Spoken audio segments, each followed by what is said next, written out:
Hey everybody, you're listening to Combat Japan. I'm your host Andres Vergara, and today we're going to be previewing the upcoming K-1 Revenge card that will be held on May 31st, 2026 in Tokyo, Japan. And that is going to be at 6 p.m. Japan Standard Time, and that's also 5 a.m. Eastern Standard Time in the U.S. For those of you that want to get up early on Sunday to watch this card, I might be doing that myself. Usually, what I do, I purchase the card via abima.live. And it's totally worth it. It's only like $9-10 per card. And they don't hold events every single month, so I totally get my value out of it. Once you buy it from there, you get 2 weeks to watch it. So what I usually do, because it's usually playing overnight, I'll just buy the card, and then as soon as I wake up the next day, I'll just watch it and try to avoid spoilers in the morning. But anyway, that's just my 2 cents there. So we have K-1 Revenge.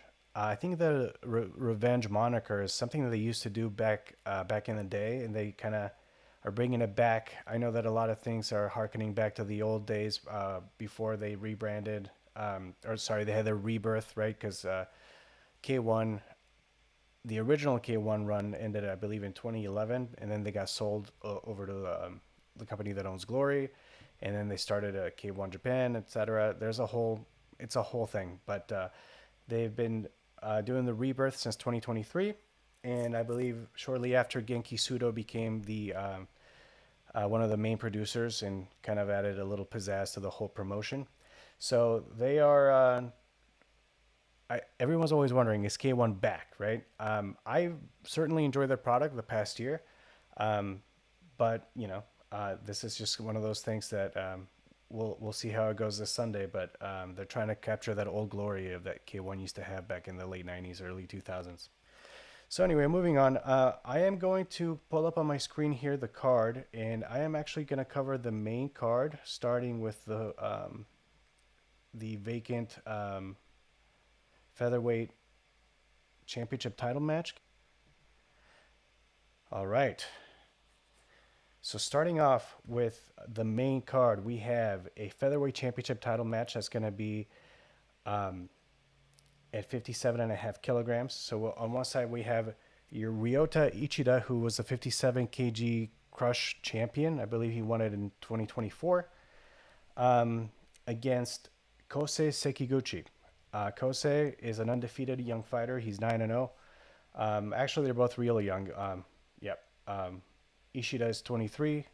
Sekiguchi's 22. So, looking ahead this fight, I guess we'll start with Ishida.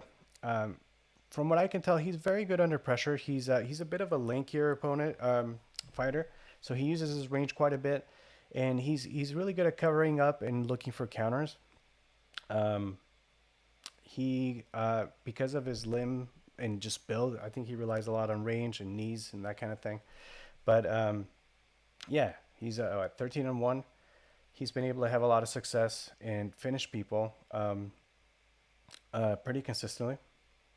Now, moving on to his opponent, Sekiguchi. So I got to say, man, watching this guy, he's just so violent. I think out of the whole card, this might be the one I'm looking forward to the most. Sekiguchi, like you'll see on Sunday, as soon as they, touch gloves and go back to their corners, he's just gonna punch the corner because he's just so hyped up. It's something he does, and this guy, he comes at you. He basically is just aggressive with every single thing, even setup shots. So like when he's a lot of slick and technical fighters, so, will do a lot of feints, or they might touch you before they catch you with a big one. I feel like even this guy's setup punches are just trying to hurt you. And actually, I don't even know how he does it for 3 rounds because that would be exhausting, right? Imagine just hitting a heavy bag as hard as you can for 9 minutes. But anyway, Sekiguchi, very violent from what I've seen, and he's just very aggressive and good at controlling the ring. So he kind of dictates the pace. And I've also seen him take damage and bounce back.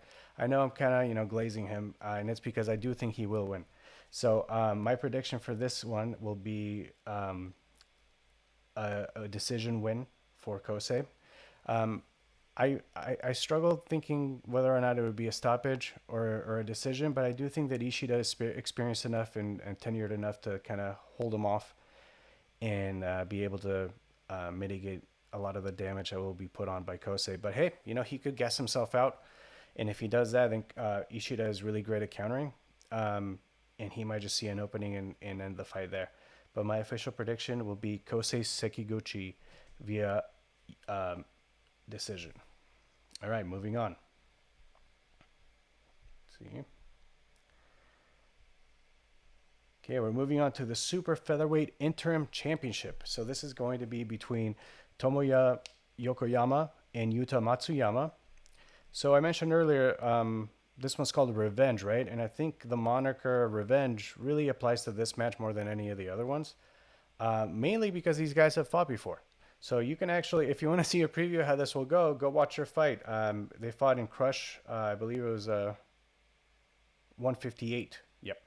Um, and it was a victory for Yokoyama. Um, he stopped Matsuyama in the third round via strikes.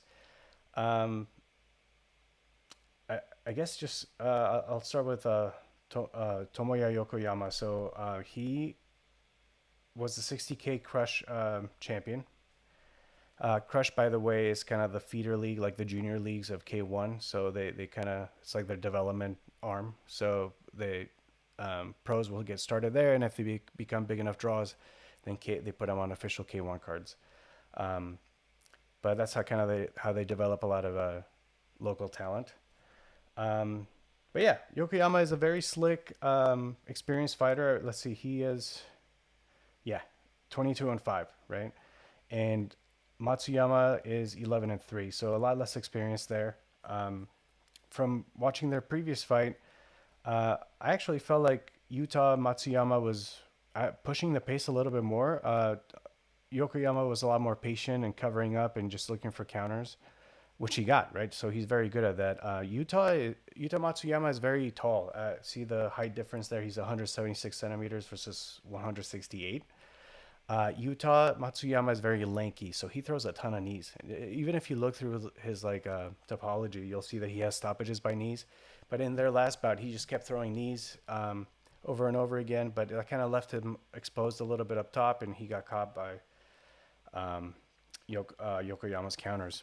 So um, let's see. Oh, speaking about the revenge aspect of it, right? So the revenge in this case would be Matsuyama getting redemption for Yokoyama beating him last time. But this is kind of a weird matchup because this wasn't the original booking. So the original booking was Yokoyama versus Remy Para, who is the current featherweight champion in K1. Sorry, super featherweight, so 60 kilograms. And they were meant to fight in this card, but Remy Para had to pull out due to injury, and that was announced earlier this month in May. So they switched him over with Utah. But what's interesting about both of these guys is that both of them lost to the current champion Remy Para in the Super Featherweight Grand Prix back in May 2025. So Matsuyama fought Remy in round one and lost. And then Yokoyama lost to Remy in the final of that Grand Prix. So Yokoyama was one fight away from being crowned the super featherweight champion, but instead lost to Remy. And this was going to be kind of the rematch, right? But with Remy pulling out, we have this this other booking. That's all to say, man. I'm gonna go with once again, due to the experience and due to just being tested under pressure and just having kind of that savvy, I'm gonna go with Yokoyama to win again. So I'm calling Yokoyama to defeat Matsuyama via decision as well. Let's see, moving on.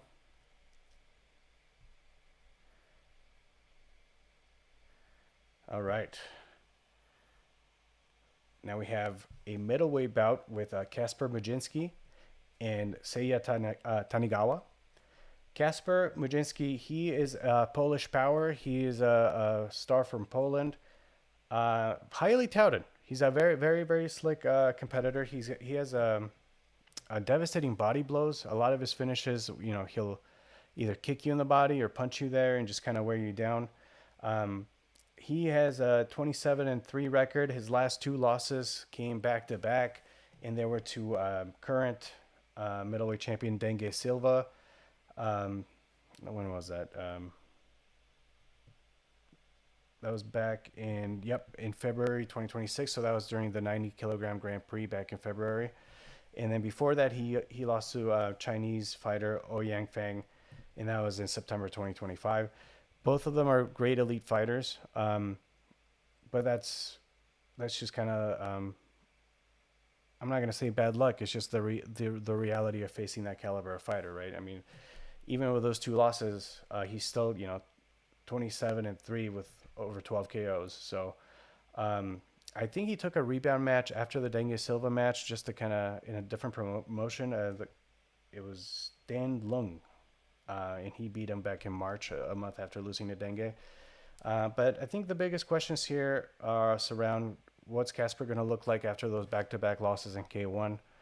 Um, and I mean, I hate to say it, but I feel like they're kind of giving him a little bit of a layup here. Seiya Tanegawa is a dog for sure, but I mean, look at his record, right? 27 fights, but he's 15-11. And if you watch this guy, Seiya Tanegawa, he's a brawler, right? So he comes to fight. He has KO power. He's fought all over the gamut. This fight is at 75 kilograms, but he's fought up to 90, and even open weight. Like you can see videos of him knocking out dudes at open weight.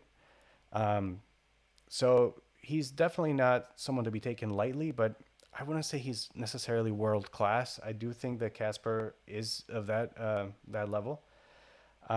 So I think it's basically like a world class talent technician versus a guy that's like just really tough and kind of a badass, right? And obviously it's fighting, so anything could happen.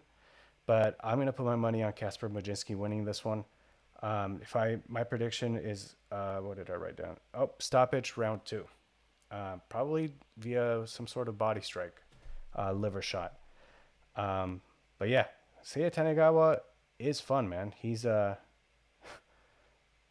loves throwing the rolling thunder.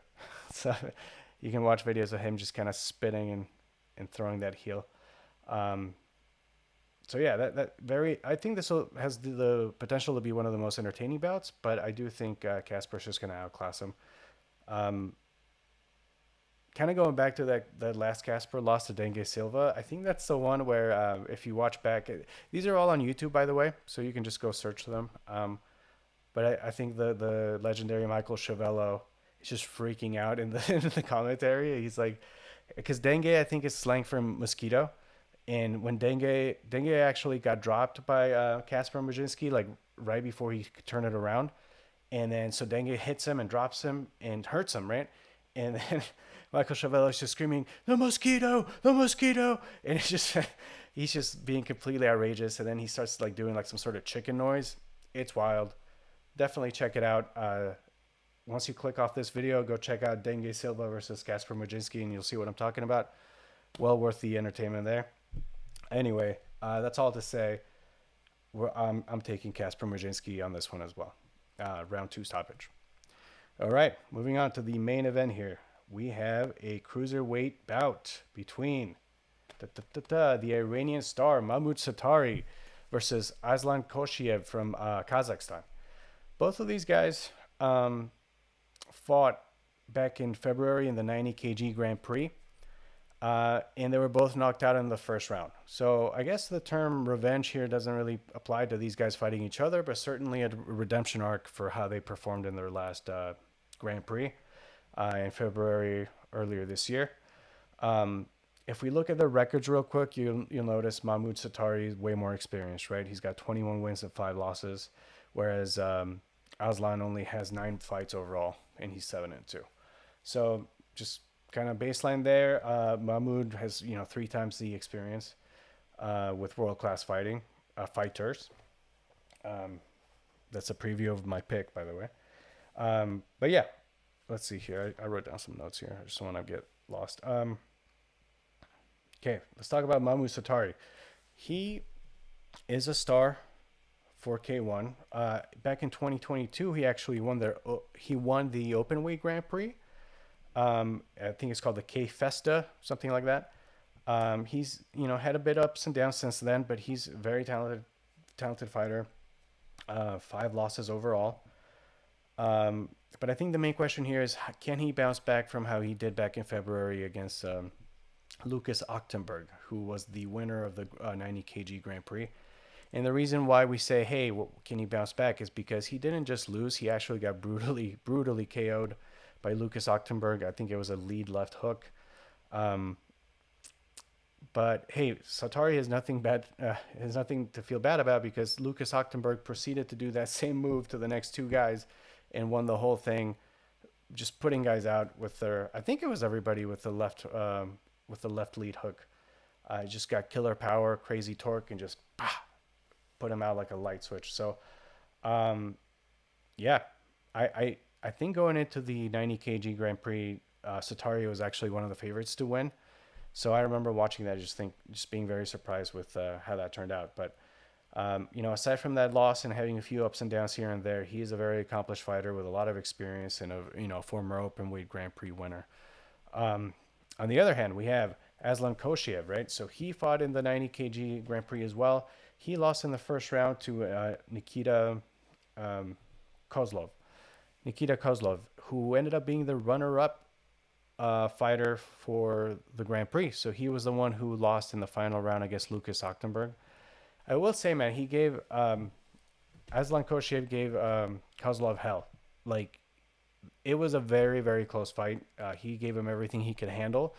And in fact, it went to the extra round because it was just too close to call. It came out to a draw.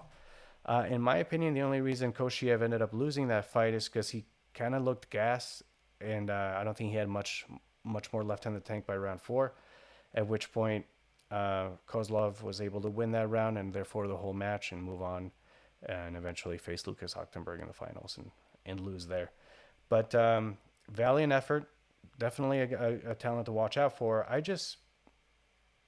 I believe that the experience level of Satari, his aggression, his technical prowess, I'm going to have to take Satari via stoppage. I'm going to call it a third round stoppage here.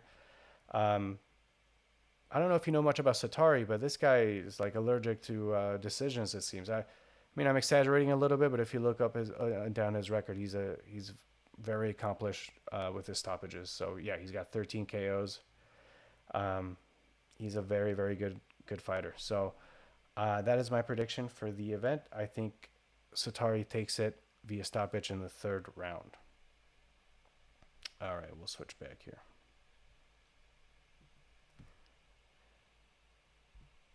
Okay, so that is kind of my preview, my rundown of the main card for the K-1 Revenge being held in Tokyo, Japan on May 31st. I really recommend you guys watch it. K-1 is a ton of fun.